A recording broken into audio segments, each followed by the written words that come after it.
नमस्कार, मैं रिज़ाना यास्मीन, शिक्षिका मध्य विद्यालय दाऊद छपरा, मीनापुर, मुजफ्फरपुर। और आज मैं आपके सामने कक्षा 3 के लिए हिंदी विषय के लिए एक विशेष टीएलएम लेकर आई हूँ। इस टीएलएम को बनाने की जो प्रक्रिया है वो बहुत ही आसान है और बहुत ही सीमित सामग्रियों से हम इसे बना सकते हैं। किंतु टीएलएम पे बनाने की प्रक्रिया बताने से पहले मैं आपको टीएलएम के विषय में एक बात ज़रूर कहना चाहूँगी कि जब हम टीएलएम बना रहे होते हैं तो यह बहुत आवश्यक है कि उस टीएलएम का हम उपयोग कैसे करते हैं। टीएलएम साधारण हो सकता है, किंतु उसके उपयोग करने की एक जो शिक्षक की दृष्टि होती है, एक समझ होती है, वह किसी टीएलएम को महत्वपूर्ण बनाता है। तो इसी सोच के साथ मैंने ये टीएलएम बनाया है। आशा है आपको पसंद आएगा। तो चलिए शुरू करते हैं इसको बनाने की प्रक्रिया।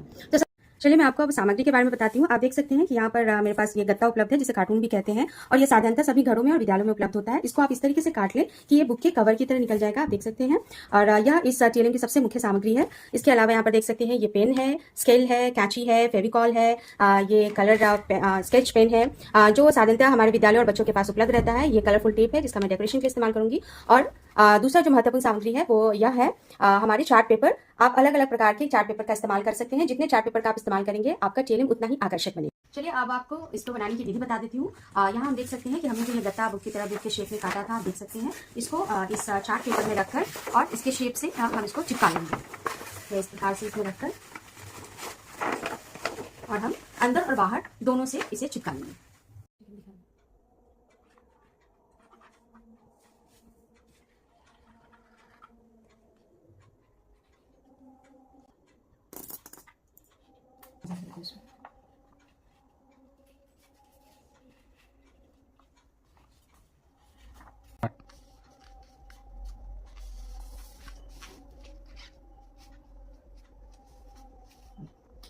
अब ये देखिए, हमने चार्ट पेपर को गत्ते के ऊपर चिपका दिया है। इस प्रकार से आप जिस भी कलर का चाहें आप अपने चॉइस के हिसाब से इस पर लगा सकते हैं, और ये एक बहुत ही आपको सुंदर लुक देगा। अब इसके आगे की जो प्रक्रिया है, इसमें हमने ये अपना जो बुक का कवर है वो हमने तैयार कर लिया है, और इसके बाद अब हमें इसके अंदर छोटे छोटे इस प्रकार के बुकलेट्स बनाने होंगे। आप देख सकते हैं मैंने इस प्रकार के बुकलेट्स बनाए हैं। इसके लिए हम पेपर को लेकर उसको इस प्रकार से मोड़ लेंगे, और इसके बाद इस पेपर को इस प्रकार से मोड़कर और इसको अलग अलग शेप में बुक तैयार कर लेंगे। जैसा आप देख रहे हैं कि मैंने इस तरीके से बुक्स तैयार कर ली हैं। अलग अलग पेजेस आप काट लेंगे और हर पेज को एक के अंदर एक डालकर, और उसके बाद इसको देखिए मैंने एक के बाद एक अलग अलग पेजेस डाले हैं। यहाँ आप देख सकते हैं किस तरह से मैंने अलग अलग छोटी छोटी पुस्तिकाएं तैयार की हैं, जिसे बुकलेट्स भी कहते हैं, और ये अलग अलग रंगों के चार्ट पेपर का इस्तेमाल किया है मैंने। और आप इस तरह से काट के एक के बाद एक ऊपर रखकर और इसको पिन अप कर लें, ताकि ये छोटी सी पुस्तिका का रूप धारण कर लेंगे। इस तरीके से अलग अलग रंगों का हम बना लेंगे। जितने ही अलग रंग का रहेगा वो इतना ही आकर्षक लगेगा।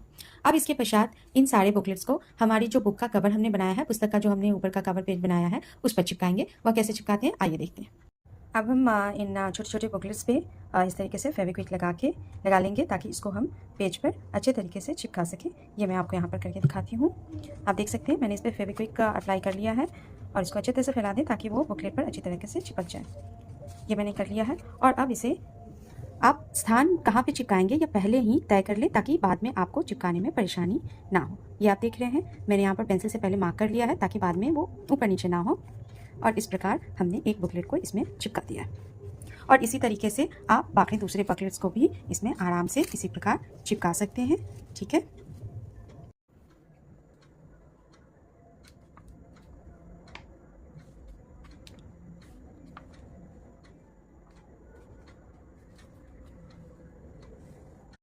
अब इसके बाद हम इस प्रकार की छोटी छोटी पत्तियां काट लेंगे, और जिसे यहाँ पर हम इस तरीके से चिपकाएंगे। मैं आपको चिपका के दिखाती हूँ।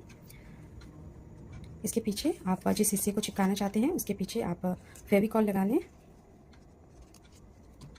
और उसे इस प्रकार इससे सटाकर चिपका दें। और यह देखिए इस तरीके से आपकी जो ये पुस्तिका है वह बनकर तैयार हो गई है। अब इसकी जो ये पेपर लगाने की और जो डिज़ाइनिंग के काम थे वो हो चुका है, और अब इस पर हम लिखने की प्रक्रिया शुरू करेंगे।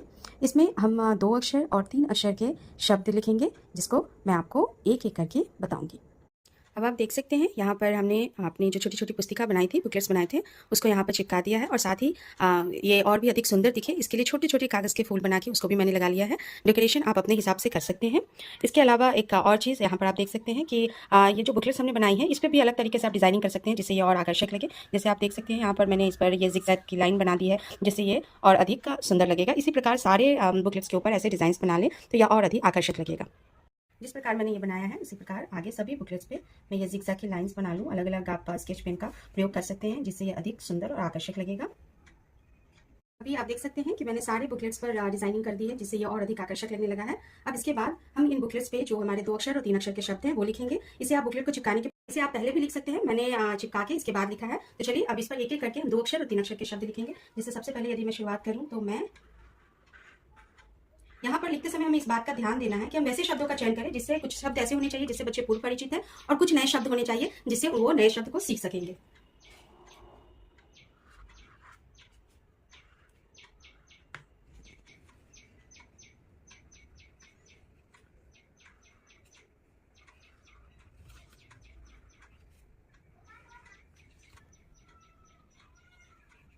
अब इसी प्रकार हम 3 अक्षर के शब्द लिखेंगे।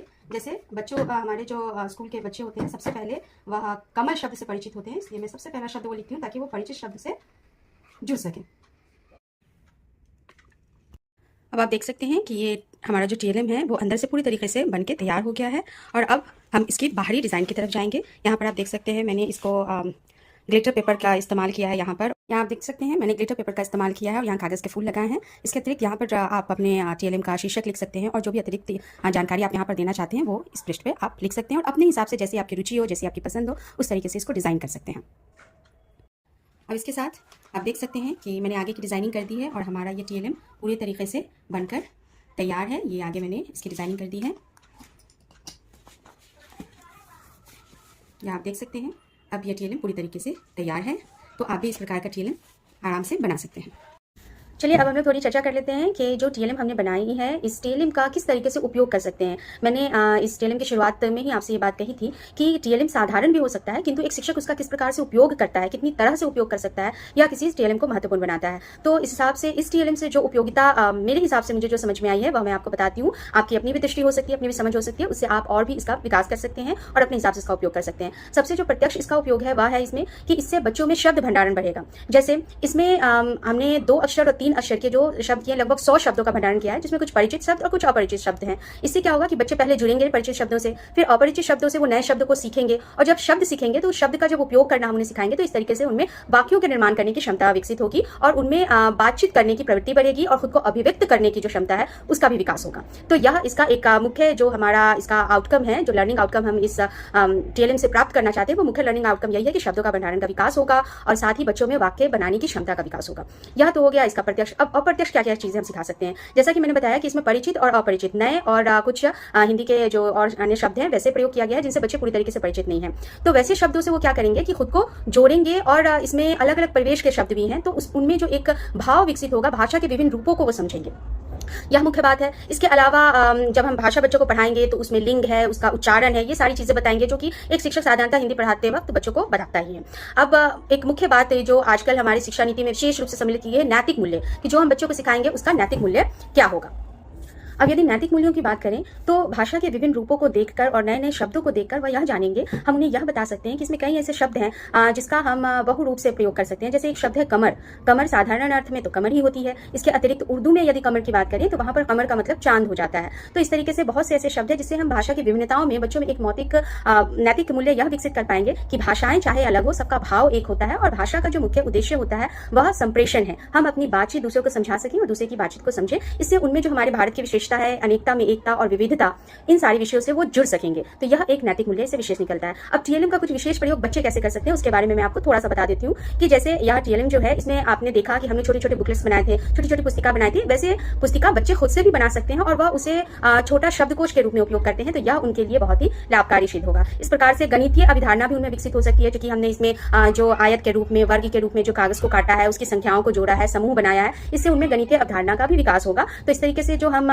2-3 विषयों को मिलाकर पढ़ाने की बात करते हैं वह भी इससे पूर्ति हो जा रही है। शब्दों का भी विकास हो रहा है और नैतिक मूल्यों का भी विकास हो रहा है। इसके अतिरिक्त एक शिक्षक चाहे तो अपनी ओर से बच्चों को बहुत चीजें बता सकता है, जितना अधिक हो वह प्रयोग किया जा सकता है। तो आशा है यह टीएलएम आपके लिए उपयोगी सिद्ध होगा। नमस्कार।